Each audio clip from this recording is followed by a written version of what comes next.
Okay, let's try a little exercise. You're going to solve some simple anagrams. Each word that's about to appear is an anagram of another word, and your task is to simply unscramble each word and form another one with the exact same letters. Simple. They're not meant to be difficult, and you should be able to solve each one in about 5 seconds. Ready?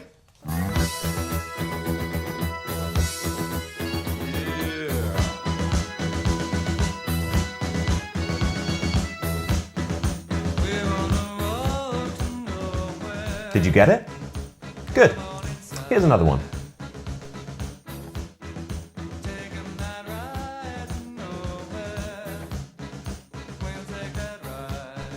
Easier or harder?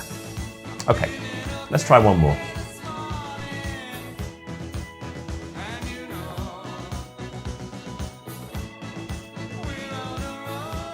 Okay, how many did you solve? All 3? Fantastic. Only 2? Okay, not bad. Just 1? Poor effort. None? Well, I'm sorry, but you're going nowhere in life.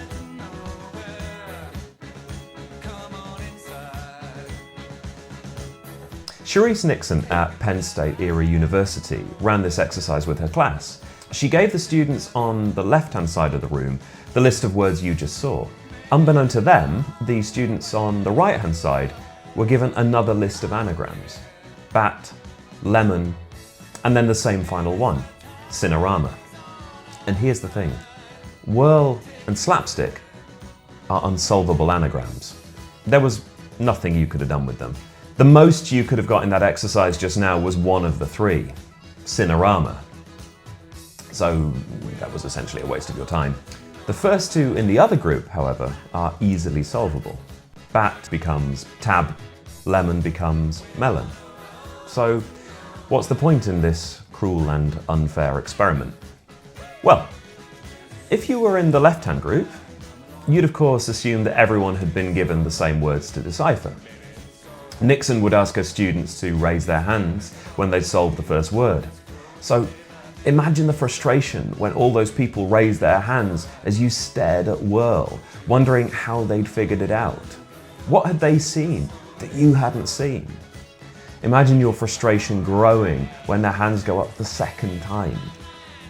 Of course, by the time you get to the third word, cinerama, you'd given up. And what about you? Did you figure it out? It's not too tricky. Cinerama becomes American.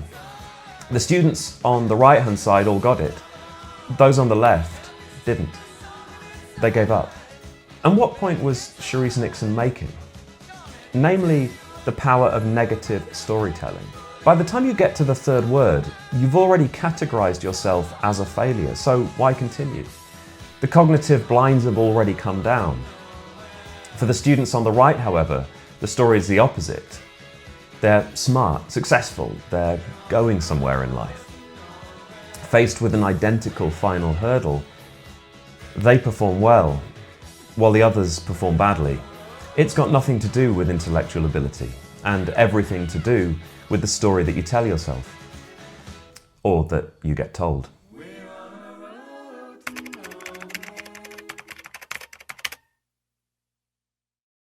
Every year, I meet a new group of 16-year-olds in my school. They're studying 3 A-levels, the most common academic qualification for 16 to 18-year-olds in the UK. After 4 weeks on my course, as with all their subjects, they're given a summative assessment.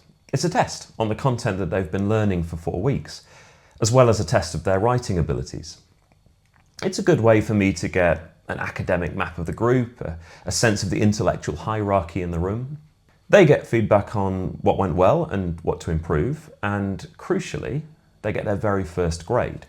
And this is the start of their grade journey for the 2 years that they're with us, their grade identity. It probably isn't that different to the grade they got when they were 15, when they were 14. If you look at the average grade from their GCSEs, the compulsory certificate of education for all British 16-year-olds, it's usually about the same. And in that moment, the student realises that in A-level politics, A-level English, A-level chemistry, they're an A-grade student, a C-grade student, an E-grade student.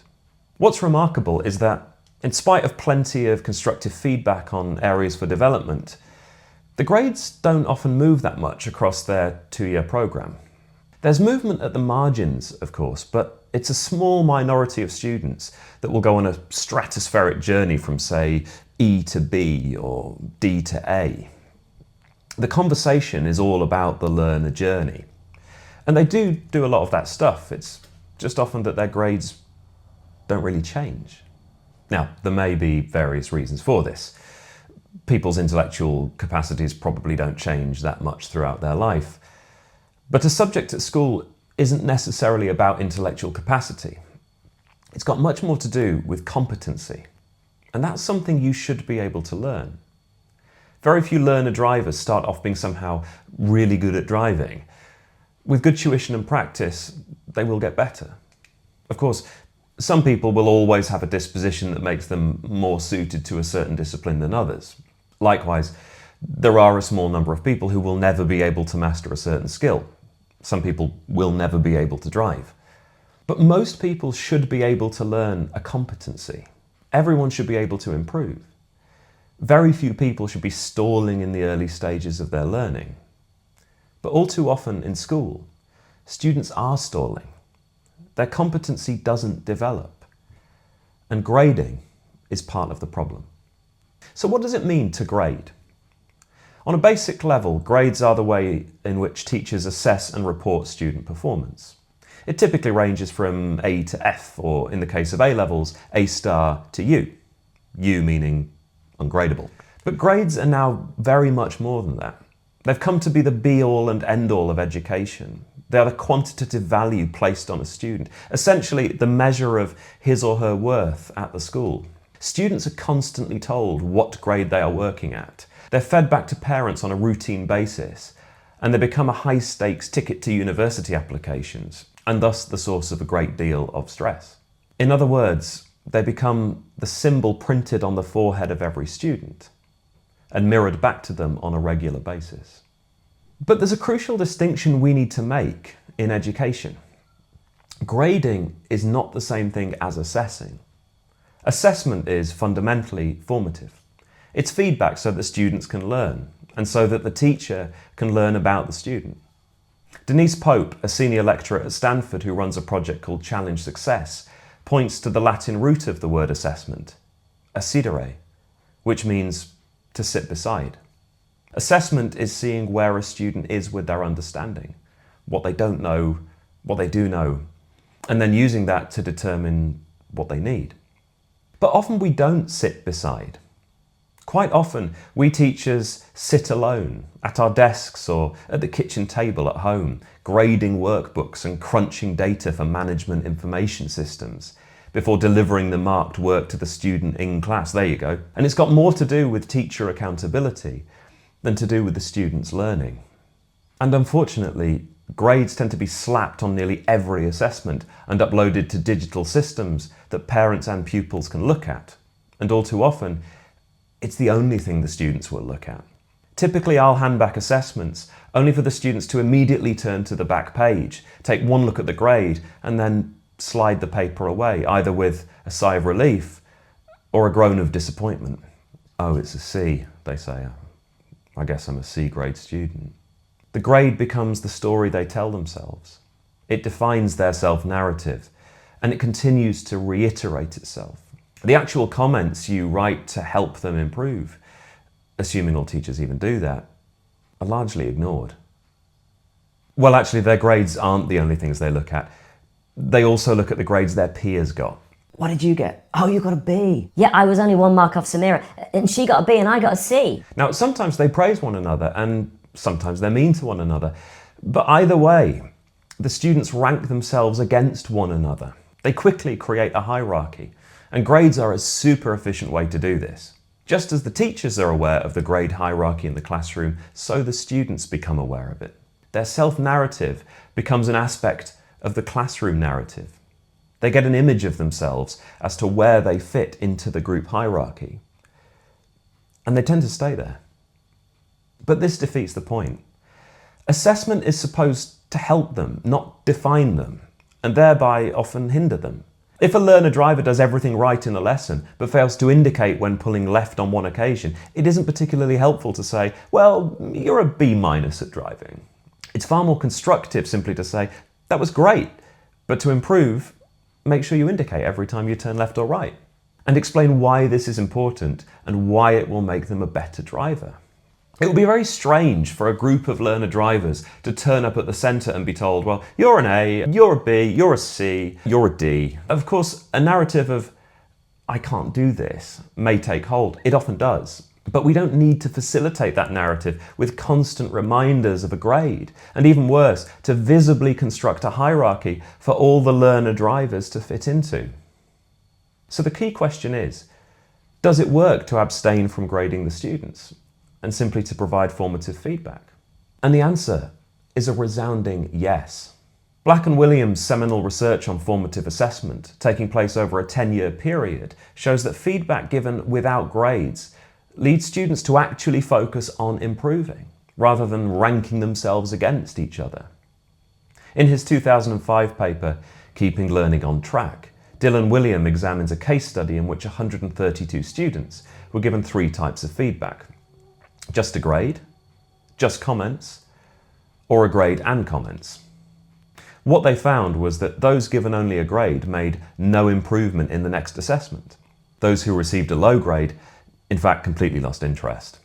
The students given only comments, however, did on average 30% better in the next assessment. But that's obvious, right? Of course you need comments, otherwise the student doesn't know how to improve. And you need the overall grade too, so the student knows where they're at. So it's simple, just make sure you put the damn comments in to support the grade. Or so you think. But here's the thing. Those given both grades and comments also made 0 gain in the next assessment, and the same effect was seen of low-grade students losing interest. In other words, far from producing the best effects of both kinds of feedback, giving grades alongside comments, by far the most common way for teachers to give feedback, completely washed out the beneficial effects of the comments. As Dylan Wiliam says, if you write careful diagnostic comments on a student's work and then put a score or grade on it, you are wasting your time. Give a student a grade, and that's all they'll care about. It becomes the story. It becomes the label. Sociologists often talk about labelling theory, an idea developed by scholars such as Howard Becker and Edward Lemert. It examines how the socially constructed labels assigned to individuals by authority figures, like criminal or failure, can influence their self-concept and ultimately become a self-fulfilling prophecy, where the individual internalizes the label and acts in accordance with it. Those given negative labels often experience stigmatization, facing reduced opportunities and social exclusion, and so the negative label continuously reinforces itself. Edward Lemert in particular introduced the ideas of primary and secondary deviance. The primary deviance is the initial transgression, the failure to comply, the rule breaking. The label is then slapped on the individual. You're a criminal, you're a deviant, you're a failure. And so the secondary deviance then occurs, when the individual internalizes the label imposed on them and the negative pattern repeats itself. In education, grading is just that, a form of labeling, both positive and negative, that can impact on a student's self-concept, motivation, and academic behavior. If we apply labeling theory, students who receive low grades may internalize the label of being a D-grade student, an E-grade student, or just not good at school. This will then erode their self-esteem and leads to a fixed mindset, where they believe their abilities are static and unchangeable. A child labelled a C-grade student may begin to expect mediocrity from themselves, aligning their effort and performance with that expectation.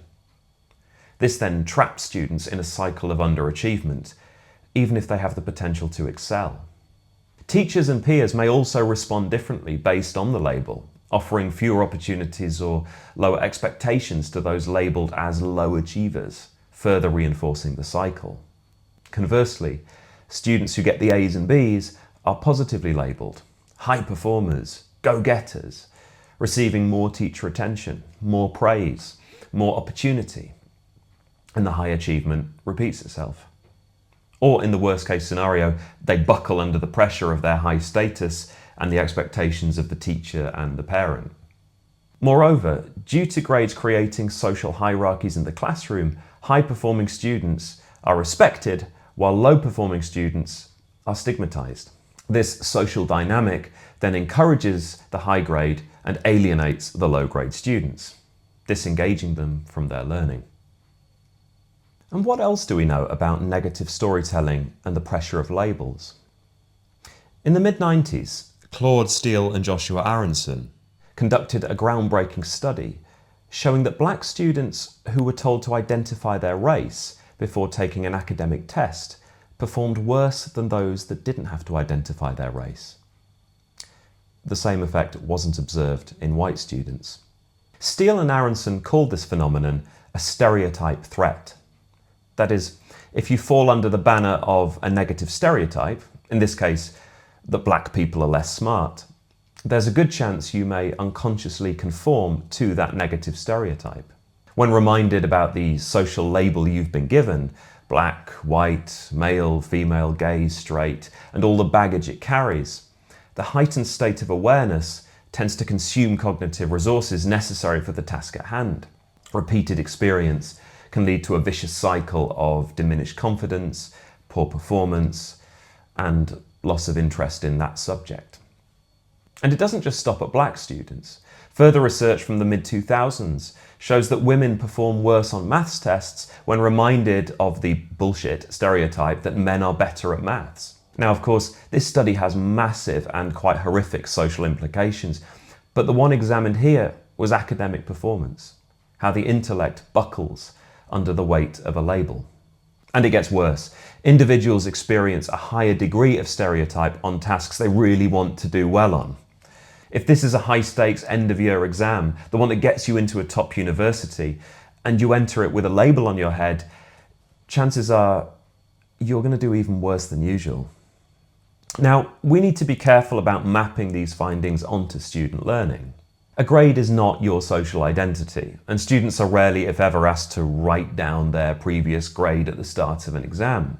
But your grade is your classroom identity. It's an efficient way to tell where you fit in the competence hierarchy of the class, just as black, white, male, female has implications for where you fit in the social hierarchy. And what we can infer from the evidence is that labels and storytelling can be a big, big problem. Negative labels consume cognitive resources. They can induce swagger or anxiety. They can promote or they can cripple confidence. They can motivate or demotivate. You're working at a grade C, you're working at a grade D, you're a grade E. Once the story is in your head that you're not doing very well and that that's your place in the hierarchy, that story tends to fulfill itself. So, where do we go from here? Well, the first thing that we can do, obviously, is to drop regular and frequent grading and to remember the root of the word assessment, to sit beside.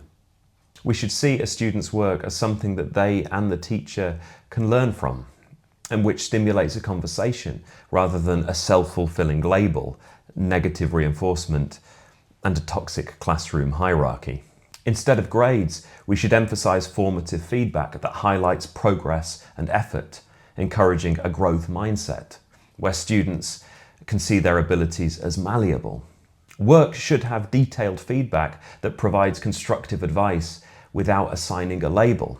Assessment should be holistic, with multiple measures of student performance to avoid overly simplistic labels based on a single metric. In short, students need to learn not to look for a grade, and instead to read and discuss the feedback that they are given. In this way, learning and assessment becomes a matter of intrinsic rather than extrinsic motivation.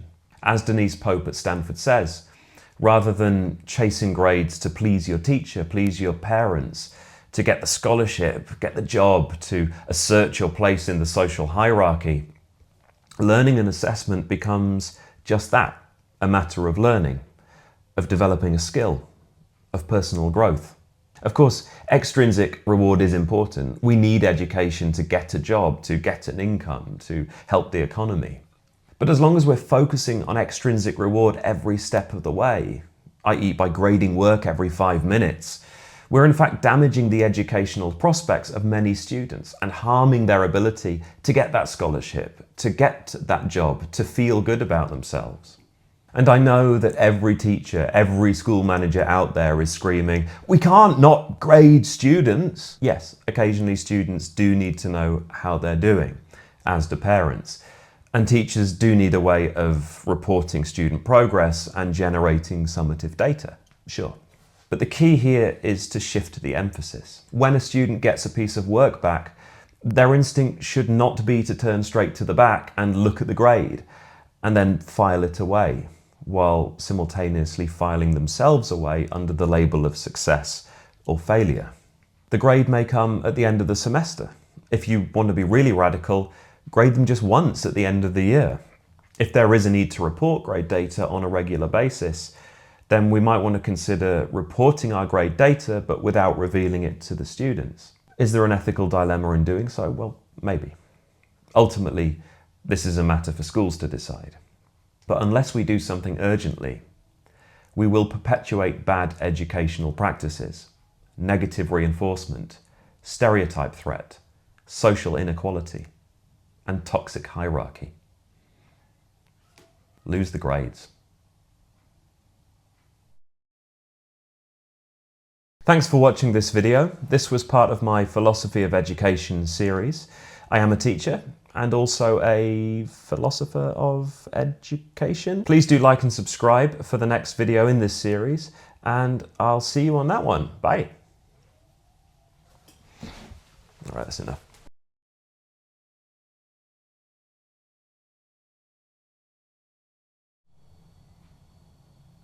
Helicopter.